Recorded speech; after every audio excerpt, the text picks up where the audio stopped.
Avant de commencer l'étude des contemplations de Victor Hugo, il nous faut poser tout d'abord la question du rapport entre ces deux grands genres littéraires que sont la poésie et l'autobiographie. Dans un premier temps, on peut résumer la problématique de la manière suivante. Il existe une tradition autobiographique en poésie. Et pourtant, dans la définition donnée habituellement de l'autobiographie, on exclut la poésie. Et on insiste sur le fait que l'autobiographie est écrite en prose. Alors pourquoi cette exclusion de la poésie du genre autobiographique? Il y a là un paradoxe, c'est-à-dire une contradiction. Nous verrons que les raisons tiennent en deux points. Tout d'abord, le mode d'écriture même de la poésie, qui semble en effet en contradiction avec l'un des buts recherchés dans l'autobiographie. La langue poétique ne cherche pas en effet à décrire le monde qui l'entoure, mais plutôt à exprimer quelque chose, ce qui est un petit peu différent. Ensuite, le poète, contrairement à l'autobiographe, centré sur lui-même et qui se propose au lecteur comme un modèle ou au moins comme un exemple de trajectoire humaine, eh bien, le poète, lui, prend la parole pour, au contraire, s'effacer. Il cherche avant tout le partage de sa propre expérience comme s'il parlait pour les autres, comme si sa parole était universelle. Alors on va essayer de comprendre de manière plus précise ces deux éléments. Alors tout d'abord, examinons quelques exemples de cette tradition autobiographique en poésie. Alors tout d'abord, l'un des premiers et peut-être des plus grands poètes français, François Villon. François Villon écrit un recueil qu'il nomme le Testament, dans lequel il nomme les différentes personnes à qui il lègue des biens. Alors le plus souvent, ce sont des biens imaginaires ou bien des biens symboliques. Et ce faisant, il évoque tous les liens qui l'unissent à ces personnes. Donc on a un premier exemple de tradition autobiographique dans la poésie. Et vous voyez, c'est du Moyen-Âge, donc c'est vraiment très ancien. Autre exemple, Joachim du Bellay. Joachim du Bellay, poète de la Renaissance, compose un recueil qui s'appelle Les Regrets. Du Bellay accompagne son oncle en Italie, à Rome. Il y découvre un monde d'hypocrites, vil, plein de bassesse, très très loin de ce qu'il imaginait. Dans ce recueil, on va ainsi trouver des poèmes où il décrit sa tristesse, sa nostalgie, ses regrets, et il va aussi peindre la vie à Rome et y décrire ce qu'il voit. Alors un peu plus loin dans le temps, autre exemple de recueil où il y a une vraie tradition autobiographique. Arthur Rimbaud. Arthur Rimbaud et Une saison en enfer, qui est le seul recueil que Rimbaud a publié lui-même. Et Rimbaud y décrit ses expérimentations poétiques. Alors ces trois recueils, qui sont très différents dans leur forme et dans leur intention, comportent, on vient de le voir, indéniablement un aspect autobiographique. On parle cependant à leur propos de recueils poétiques, et ils restent bien inclus dans le genre poétique. Alors pourquoi ? Est-ce que c'est parce qu'ils ne correspondent pas au modèle institué par Jean-Jacques Rousseau et ses Confessions au XVIIIe siècle ? L'autobiographie de Jean-Jacques Rousseau, Les Confessions, qui est publiée à la fin du XVIIIe siècle, est véritablement un modèle d'autobiographie. Alors c'est écrit en prose et ça correspond vraiment à tout ce qu'on imagine aujourd'hui d'une autobiographie. Il y a ce pacte de sincérité où l'auteur jure de dire toute la vérité sur ce qu'il a vécu, d'être vraiment absolument sincère. C'est aussi donc un récit rétrospectif où on va voir tous les événements marquants de son enfance, de sa jeunesse, et tout ceci est évoqué dans l'ordre chronologique. Alors, les confessions, c'est vraiment tellement important à l'époque, ça a un tel retentissement, c'est tellement lu, que cela va générer un engouement très important. Et donc, on ne peut pas dire que tout le monde se met à écrire son autobiographie, mais enfin, il y a vraiment chez les auteurs, en particulier chez les romantiques, qui arrivent, qui sont en quelque sorte la génération après Rousseau, il y a vraiment un engouement pour l'autobiographie. Alors, est-ce qu'on peut dire que si les trois recueils que nous avons cités précédemment, le recueil de Villon, le recueil de Du Bellay et celui de Rimbaud, ne sont pas classés comme étant des autobiographies, est-ce qu'on peut dire que c'est parce qu'ils ne suivent pas le modèle de Rousseau ?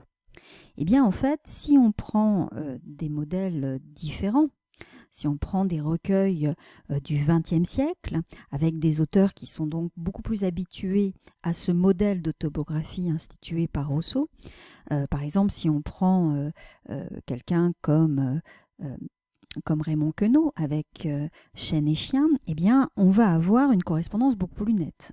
Chêne et Chien, c'est vraiment une autobiographie en vers, hein, puisqu'il raconte vraiment sa vie, son enfance, sa naissance, et ça jusqu'au moment où il écrit Chêne et Chien. Ce sont des vers, et bien entendu, on va se dire, bon, bah alors c'est bien une autobiographie, même si c'est écrit en vers. Et bien pourtant, malgré tout, même avec des recueils comme celui de Raymond Queneau, on va continuer à classer ce type de recueil comme étant de la poésie et on va continuer à l'exclure de véritablement l'autobiographie. L'autobiographie va continuer à se définir par la prose et on va exclure la poésie. Il y a donc une spécificité à la poésie qui différencie la poésie de l'autobiographie, même si parfois il y a une proximité.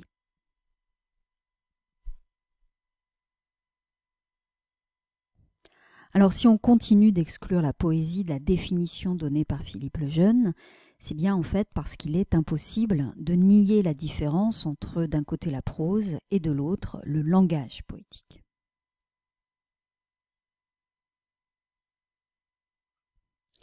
La prose, en effet, c'est la langue que nous utilisons tous les jours. C'est la langue avec laquelle nous décrivons le réel, les choses abstraites ou bien concrètes, les idées, les émotions, etc. Nous cherchons quand nous parlons à être précis. Nous utilisons les noms pour identifier les choses, les verbes pour décrire des actions, c'est-à-dire la manière d'agir sur les choses. On utilise des compléments circonstanciels, par exemple, pour montrer comment et pourquoi on agit sur des choses. Donc tous ces éléments articulés cherchent en fait à décrire un réel, un monde, ou bien encore à communiquer avec une autre personne, à montrer sa subjectivité, sa vision du monde. On est donc dans un domaine qui est réel, rationnel, logique. On partage un code commun, nous utilisons la prose pour partager des choses, pour communiquer. Le langage poétique est une utilisation tout à fait différente de la langue. Les mots n'ont plus le même sens en poésie. On ajoute des aspects lorsqu'on insiste sur des sonorités ou sur des rythmes. Autrement dit, la langue poétique nous fait voir le monde tout à fait différemment. En utilisant le langage de tous les jours d'une autre manière, la poésie permet ainsi donc de voir le monde différemment, mais surtout d'exprimer ce qu'on n'arrive pas toujours à exprimer. Lorsque par exemple on dit que les mots nous manquent, ou bien encore qu'on n'a pas les mots pour le dire. C'est exactement ce que dit Jean Cocteau lorsqu'il dit qu'avec la poésie, on voit une maison pour la première fois. Et que c'est véritablement le rôle de la poésie. Elle dévoile dans toute la force du terme, elle montre nu sous une lumière qui secoue la torpeur les choses surprenantes qui nous environnent et que nos sens enregistraient machinalement. Donc véritablement, la poésie, elle nous permet de voir les choses autrement. Et c'est exactement le sens d'une anecdote aussi très très célèbre d'un écrivain très important du XXe siècle qui s'appelle Roger Caillois. Roger Caillois raconte ainsi avoir vu un aveugle mendier dans la rue. Devant lui était une pancarte où était marqué « aveugle de naissance » et un passant est venu à barrer ce qui était marqué et a écrit à la place « Le printemps va venir, je ne le verrai pas ». Et c'est un changement qui est bien sûr d'importance. Et Roger Caillois en conclut que ce passant a fait œuvre de poésie, il a montré les choses sous un autre jour. Ainsi, le premier obstacle à l'autobiographie pour la poésie est donc l'outil même utilisé par le poète. La langue poétique ne cherche pas à recréer un monde, à le décrire, à le représenter, ou à faire immerger un monde qui serait perdu dans le passé. En poésie, il n'y a pas de souci de la réalité, il n'y a pas de souci de la vérité historique. Et c'est bien au contraire ce que cherche l'autobiographie. Le poète, lui, cherche à dévoiler l'envers de la réalité, ce qu'on ne dit pas, ce qui est enfui, les sensations, les impressions, tout ce qui est éphémère, tout ce qui est au plus profond de soi. Ainsi, le poète utilise sa propre vie dans un poème, mais il ne va pas faire le récit d'un monde avec précision, dans un ordre chronologique. Il va souvent rester dans une vision qui est instantanée, un moment figé dans le temps. Il ne va donc pas être dans une sorte de vérité de ce qu'il raconte, mais paradoxalement, il va livrer une vérité beaucoup plus profonde, plus humaine, puisqu'il va au-delà des interdits sociaux, il va dévoiler, c'est ce que nous dit par exemple le poète contemporain Jean-Michel Molpoy, il va dévoiler les arrière-cours, les arrière-salles, et en fait, il va ainsi accéder à une vérité plus profonde et plus universelle. Ainsi, cela nous permet de comprendre pourquoi en poésie, même s'il y a une perspective autobiographique, au final, le poète ne cherche pas du tout la même chose que l'autobiographe. Il y a donc bien une différence de positionnement entre les deux. Et pour comprendre ceci de manière un peu plus précise, on peut s'appuyer sur cette citation du grand poète Henri Michaud. « On n'est pas seul dans sa peau ». On va voir qu'à l'inverse du poète, qui peut déclarer ça, eh bien l'autobiographe, au contraire, revendique à être véritablement seul dans sa peau. En effet, l'autobiographe est en quête de lui-même. Il cherche une genèse de lui-même. Il cherche à se reconstruire, à construire en particulier la continuité entre lui, quand il était avant, quand il était plus jeune, et puis le moi de maintenant. C'est pourquoi l'ordre chronologique est si important dans l'autobiographie, puisqu'il s'agit de s'inscrire dans le temps. Et donc, dans l'autobiographie, eh bien, l'autobiographe va se poser en quelque sorte en face du lecteur comme un exemple, comme un être humain singulier, et il lui dit en quelque sorte regardez-moi, je vais me justifier devant vous, je vais témoigner, je vais me dévoiler, intus et incite, comme le dit Rousseau, et donc je vais m'affirmer dans mon individualité, dans ce qu'elle a d'unique, dans ce qu'elle a de singulier, et je vais vous demander de juger, de réfléchir. Mais bref, en quelque sorte, je vais me poser comme étant quelqu'un d'unique. Alors on voit bien la différence avec le poète. Le poète se place dans une position tout à fait différente. Il est au contraire complètement effacé pour parler, parce qu'il parle au nom en quelque sorte de tous les hommes. Il exprime à travers ses émotions, son vécu, ses impressions, ce que chacun peut ressentir ou vivre. Et de ce fait, les lecteurs se reconnaissent en lui, d'autant plus que ce sont des émotions qui sont très intimes, difficiles à exprimer devant les autres. Aussi, le temps du poète n'est pas celui de la continuité entre passé et présent. Le temps du poète, c'est plutôt le temps figé, l'intensité du moment vécu. Ce que je ressens quand j'ai vécu cela, lorsque je vis ce que je vis, eh bien je ressens des choses et voilà, c'est ça qui est important. Donc on comprend mieux pourquoi c'est le lyrisme qui est utilisé en poésie très souvent. Parce que c'est la tonalité, le registre qui permet de montrer l'intensité des moments, l'intensité des émotions. Et c'est comme si le poète disait au lecteur « Je suis comme toi.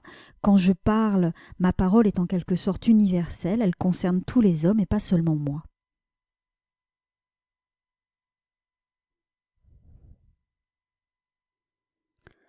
Ainsi, même quand le poète se place dans une perspective autobiographique, on voit qu'il ne cherche pas à parler de lui, mais à parler de tout le monde. Cela a vraiment une portée universelle et il va donc se placer, nous dit Molpoy, dans l'anonyme, dans l'impersonnel, dans le commun du mortel.